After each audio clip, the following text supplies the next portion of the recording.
Pada saat tahun 3 Hijriah atau 625 Masehi ada perang besar yang bernama Perang Uhud.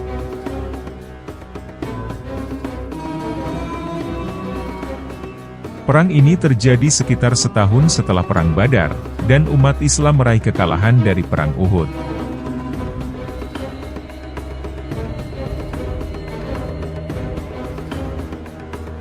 Kala itu, Perang Uhud dipimpin oleh Nabi Shallallahu Alaihi Wasallam dan terdiri dari 1.000 orang Muslim, dengan 2 tentara kavaleri dan 100 orang mengenakan baju zirah.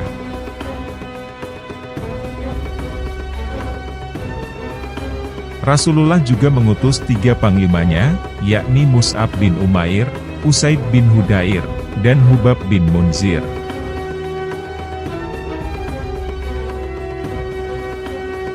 Sementara bangsa Quraisy dipimpin oleh Abu Sufyan dengan 3.000 tentara, dengan 100 kavaleri serta 700 pasukan berbaju zirah. Mereka dikepalai oleh Khalid bin Walid untuk sayap kanan, dan Ikrimah bin Abu Jahal pada kelompok sayap kirinya. Ada beberapa sebab yang menyebabkan perang ini ada, yaitu: pertama, faktor agama. Bangsa Quraisy sengaja menghalangi orang-orang dari jalan Allah Subhanahu wa Ta'ala, mencegah mereka menuju kebenaran dengan memerangi Nabi Shallallahu Alaihi Wasallam agar dakwahnya berakhir. Sebagaimana mereka rela mengeluarkan harta untuk menciptakan peperangan sehingga agama serta ajaran Islam, juga kaum Muslim kala itu hancur. Kedua, faktor sosial. Kekalahan ketika perang sebelumnya yakni Perang Badar, membuat banyak dari pembesar Quraisy terbunuh. Perang Badar juga dinilai sebagai penghinaan dan menurunkan martabat serta harga diri mereka. Oleh karenanya mereka berusaha menyerang Rasulullah kembali dengan mengumpulkan harta benda, yang bisa menyokong pasukan agar peperangan bisa tercipta. Sehingga noda kehinaan mereka bisa terhapuskan.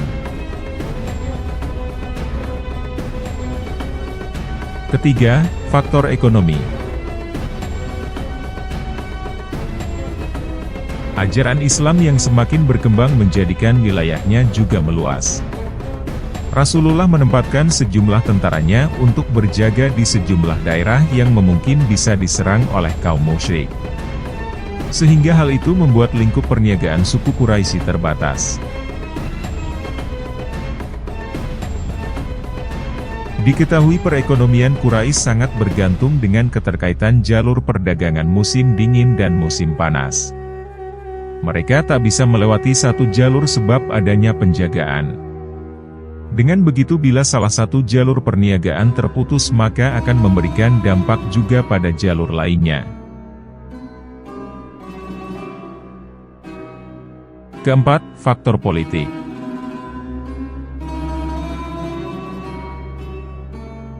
Sebelumnya orang-orang Quraisy-lah yang memimpin Bani di kalangan masyarakat Arab.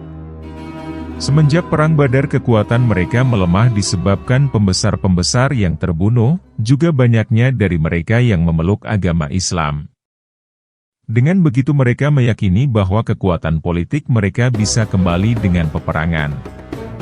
Sehingga bangsa Quraisy mulai memerangi Nabi Shallallahu Alaihi Wasallam beserta umat Islam saat itu.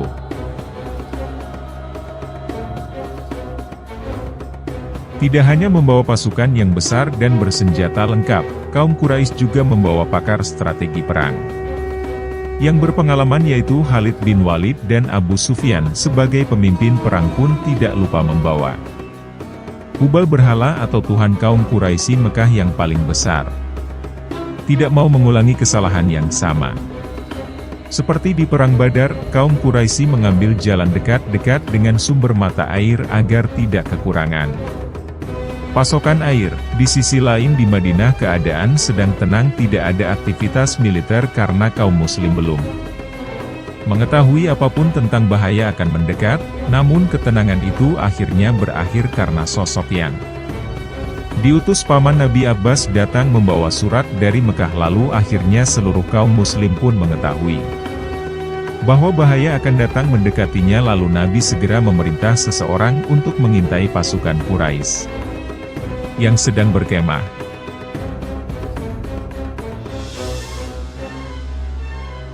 Pada tanggal 6 Syawal tahun 3 Hijriah, setelah Nabi Muhammad mengetahui posisi musuh Nabi Muhammad dan para sahabat, langsung menyusun rencana untuk menghadapi kaum Quraisy di perang nantinya. Singkat cerita, pasukan Muslim yang dipimpin oleh Nabi Muhammad segera menuju ke pegunungan Uhud untuk menyongsong para musuh. Nabi Muhammad membawa 1.000 infanteri dan 50 pasukan memanah. Yang sebenarnya jumlah itu masih kurang dan sangat tidak sebanding untuk melawan pasukan Abu Sufyan. Di perjalanan ini kaum Muslim sempat dilanda perpecahan karena Abdullah bin Ubay ibnu Salul dan 300 pasukannya memutuskan kembali ke Madinah. Lalu sampailah Nabi Muhammad dan para pasukannya di pegunungan Uhud, dan langsung saja Nabi Muhammad mengatur strategi dengan menempatkan 50 pasukan pemanah di sebuah bukit pegunungan Uhud sebagai pelindung para pasukan infanteri. Yang ada di bawahnya para pemanah ini diharapkan akan menghancurkan konsolidasi para pasukan Quraisy yang jumlahnya 3 kali lipat dari pasukan kaum muslimin. Nabi Muhammad juga memberi pesan kepada pasukan pemanah agar tidak kemana-mana, entah itu menang ataupun kalah. Sampai Nabi Muhammad memberikan perintah selanjutnya dan perang pun sudah di depan mata. Pasukan Quraisy pun tidak menyangka jika akan menemui pasukan kaum muslimin di pegunungan Uhud. Akhirnya dua pasukan pun sudah saling hadap-hadapan, dan sesuai tradisi bangsa Arab, setiap pasukan akan mengirimkan wakilannya untuk duel 1 lawan 1. Ketika perang dimulai, pasukan Muslim awalnya berhasil memukul mundur pasukan Quraisy.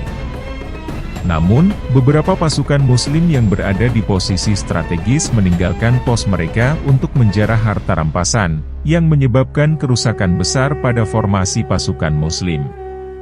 Pada saat yang sama, pasukan kavaleri Quraisy yang diperintah oleh Khalid bin Walid melakukan serangan balik dan memotong pasukan Muslim dari basis mereka.